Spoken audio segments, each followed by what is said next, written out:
अस्सलाम वालेकुम स्टूडेंट्स मैं हूं प्रोफेसर फैज़ान गुराया। हमारा आज का लेसन MGT 401 के हवाले से है।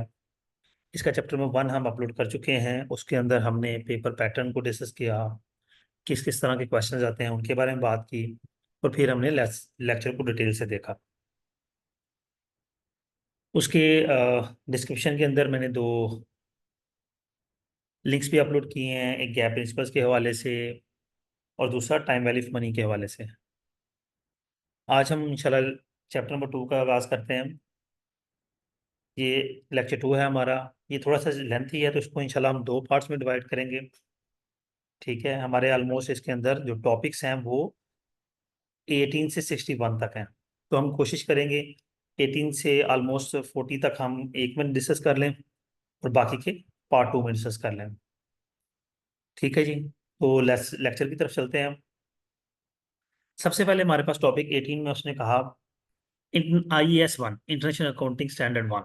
मैंने जो कि पिछले में बताया था कि वो इन्हीं चीज़ों को लेकर चलता है कि ये साफ साफ अब IES 1 का फिर इन द ब्लैंक आ जाएगी कि IES 1 में क्या चीज़ डिस्कस की है, या वो कहेगा प्रेजेंटेशन ऑफ फाइनेंशियल स्टेटमेंट्स को किस IES प्रिंसिपल में डिस्कस किया गया है। इस तरह के MCQs आते हैं।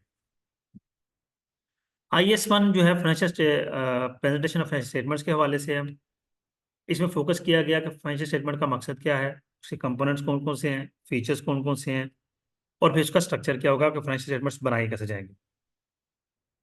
सबसे पहला मकसद इसके ऑब्जेक्टिव्स का है। तो ऑब्जेक्टिव का मकसद ये होता है कि इंफॉर्मेशन प्रोवाइड की जाए कंपनी के फाइनेंशियल पोजीशन के हवाले से, कंपनी की परफॉर्मेंस के हवाले से, कंपनी के कैश फ्लोज के हवाले से और कंपनी की इक्विटी के हवाले से।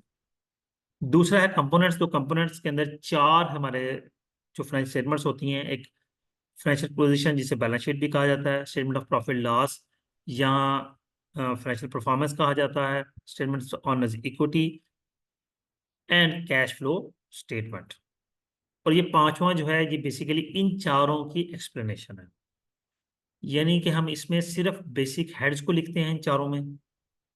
जिस तरह मिसाल ले लें कि हम अकाउंट रिसीवेबल्स को लिखेंगे तो एसेट में अकाउंट रिसीवेबल लिख दिए। तो अकाउंट रिसीवेबल में कितना पैसा आया, कितना गया, क्या मामलात हैं, वो सारा हम एक्सप्लेनेशन नोट के अंदर करते हैं।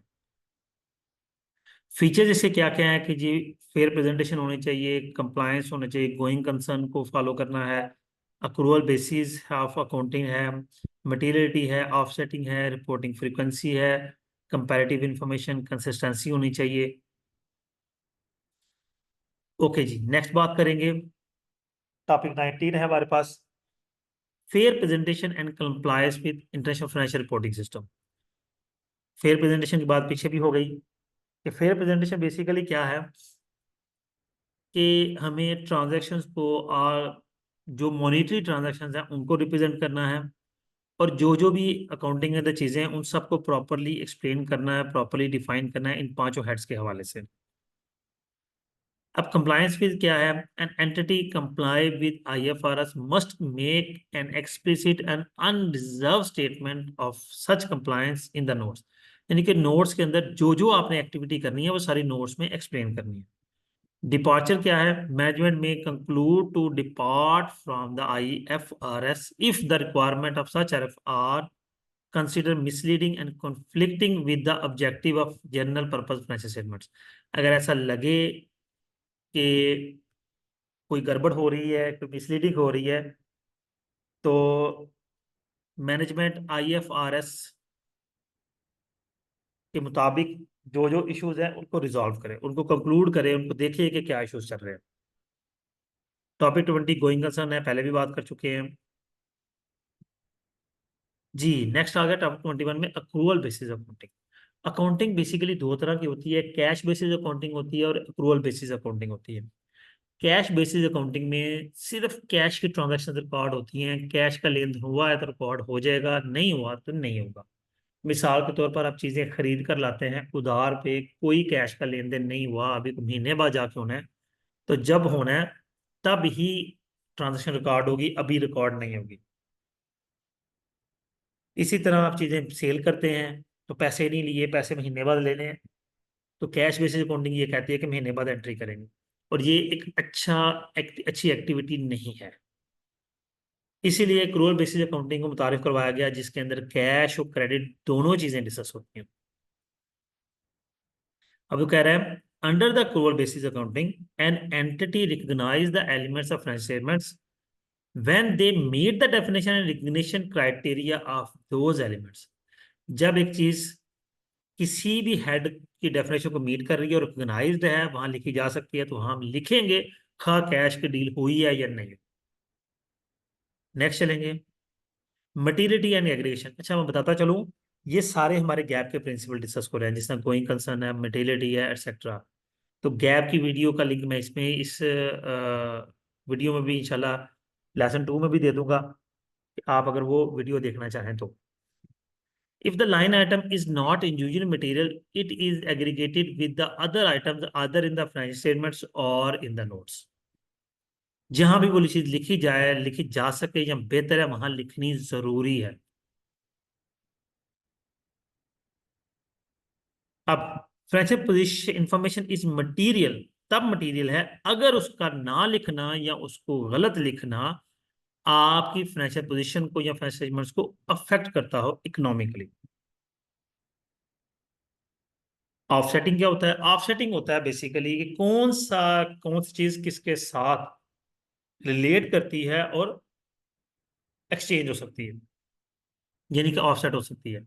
एसेट एंड लायबिलिटीज और income and expenses may not be offset against each other unless required for और परमिटेड बाय आईएफ। मतलब ये करंट एसेट्स हैं तो करंट लायबिलिटीज के अगेंस्ट ऑफसेट हो सकते हैं। इनकम है तो कंसर्न इनकम कंसर्न एक्सपेंसेस के अगेंस्ट ऑफसेट हो सकती है।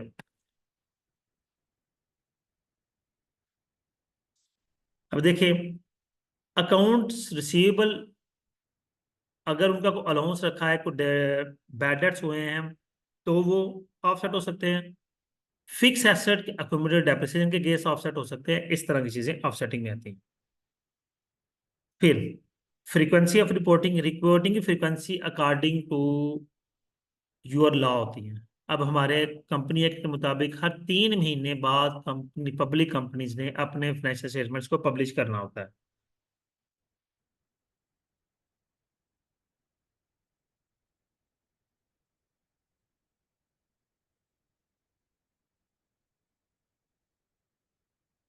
नेक्स्ट हमारे पास आ गया topic 25, comparative information. Comparative information of the previous period should be disclosed for all amounts. बल्कि हाँ, ये कंपेरेटिव इन्फॉर्मेशन है कि 2019 से 2020 को हम कंपेयर करते हैं। ठीक से देखते हैं पिछले साल कैसा था और अब हम कहाँ पे प्रवेल कर रहे हैं। कंसिस्टेंसी भी मैंने बताया, उसके अंदर डिस्कस हुआ है कि आपने कंसिस्टेंट रहना है, एक तरतीब के साथ चलना है।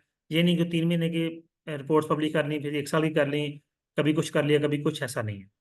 ठीक है, ये भी एक आपका प्रिंसिपल है, कंसिस्टेंसी। अब आगे आ गया जी, लिमिटेड लाइबिलिटी कंपनी की फाइनेंशियल स्टेटमेंट्स कैसी होंगी। नहीं, जरूरत नहीं है इसकी। हाँ, लिमिटेड लाइबिलिटी कंपनी क्या होती है ये देखते हैं। कंपनीज दो तरह की होती हैं, एक की लाइबिलिटी लिमिटेड होती है और एक की अनलिमिटेड होती है।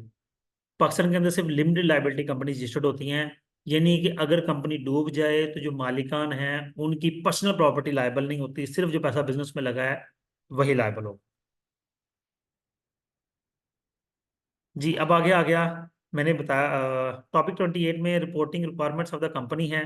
Public interest company, large size company, medium size company, ये सारा बताया हुआ है कौन सी कंपनी लार्ज साइज है, कौन सी मीडियम साइज है। ठीक है, ऐसी कंपनी जिसका paid up cover greater than 200 million है, ठीक है, और टर्नओवर 1 बिलियन है, तो वो लार्ज साइज कंपनी है। ऐसी जिसका लेस देन 200 मिलियन और टर्नओवर लेस देन 1 बिलियन है, तो वो मीडियम साइज कंपनी है। और ऐसी कंपनी जिसका पेड अप कैपिटल 10 मिलियन से भी बिलो है या टर्नओवर 100 मिलियन से बिलो है और एम्प्लॉयज या फिर उसके एम्प्लॉयज 250 से कम है, तो वो स्मॉल साइज कंपनी कहलाती है।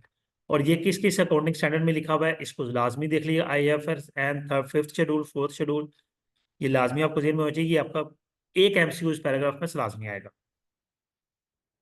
लेकिन जो कि रैंडम आते हैं एमसीक्यू, तो कभी कभार नहीं भी आता, कभी कभार स्टूडेंट्स को दो दो आ जाते हैं, इस तरह भी होता है। ये जी हमारी फाइनेंशियल स्टेटमेंट पोजीशन जो है उसकी फॉर्मेट है उसका। सबसे पहले नॉन करंट एसेट्स में कौन कौन से आएंगे, फिर करंट एसेट्स कौन कौन से हैं, उसके बाद आ जाएगा liability side, share capital, non current liabilities और करंट लाइबिलिटीज। अब शेयर कैपिटल कौन कौन सा है जी? तीन चीजें लिखी हुई हैं, शेयर कैपिटल, कैपिटल रिजर्व और रेवेन्यू रिजर्व।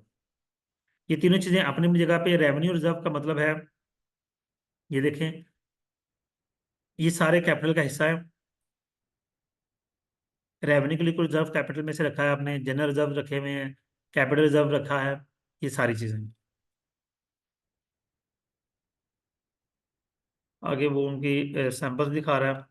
जी टॉपिक 32 पे चलेंगे, statement of profit and loss and other comprehensive income. Statement profit loss तो सीधी सी बात है कि जो हम प्रॉफिट एंड लॉस, जो हमारे रेवेन्यूज होते हैं या इनकम्स हैं, उनमें से एक्सपेंसेस माइनस करते हैं और हमें प्रॉफिट और या लॉस मिलता है। इसका आगे फॉर्मेट देखते हैं। कंप्रिहेंसिव इनकम क्या होती है? रिवैल्यूएशन ऑफ सरप्लस और end of intangible assets, gain and loss on remeasurement of financial assets, ये हमारी कंप्रिहेंसिव इनकम होती है। क्या मतलब है इस बात का? कि अब हम अपने इंटेंजिबल एसेट्स को या फिक्स एसेट को जब रीवैल्यू करते हैं, रीमेजर करते हैं, तो जो वैल्यू में कमी इजाफा आता है, जो वैल्यू चेंज होती है, वो कंप्रिहेंसिव इनकम कहलाती है।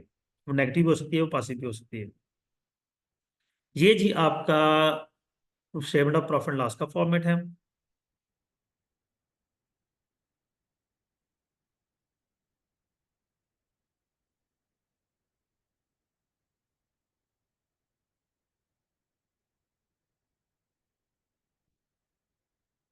ओके जी, ये हमारे पास एक ट्रायल बैलेंस उसने शो किया हुआ है, और इस ट्रायल बैलेंस से उससे आगे हमने आंसर में अ, उसके स्टेटमेंट ऑफ प्रॉफिट लॉस और बैलेंस शीट बनानी थी। स्टेटमेंट ऑफ प्रॉफिट लॉस उसने बनाई। जी इसमें कुछ कॉन्सेप्ट्स आए, कैश कॉस्ट ऑफ सेल्स, जिसे कॉस्ट ऑफ गुड्स सोल्ड भी कहते हैं, सीजीएस भी कहते हैं। वो चीज़ जब हम सेल करते हैं तो उसके सेल करने पर जो उसकी कॉस्ट आई थी, उसे कॉस्ट ऑफ गुड्स सोल्ड कहते हैं। इसे कैलकुलेट करने का मामला क्या है? हम ओपनिंग इन्वेंट्री में अपनी परचेजेज ऐड करते हैं और क्लोजिंग इन्वेंट्री को माइनस कर देते हैं, तो हमारा कॉस्ट ऑफ गुड्स सोल्ड या कॉस्ट ऑफ सेल्स निकल आता है।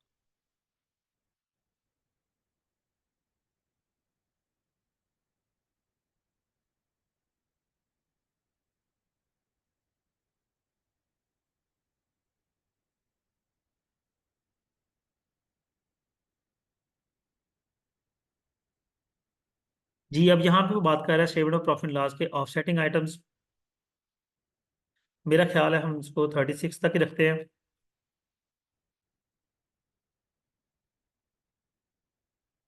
बाकी इंशाल्लाह अगली वीडियो में देखते हैं।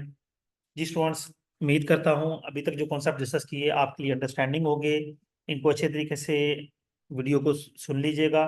सुनना ही काफ़ी है आपके लिए, क्योंकि जो फॉर्मेट्स हैं वो इंशाल्लाह जब हम न्यूमेरिकल क्वेश्चन को एक आध सॉल्व करेंगे तो आपको फॉर्मेट इजीली याद हो जाएगा। अपना ख्याल रखिएगा। अल्लाह हाफिज़।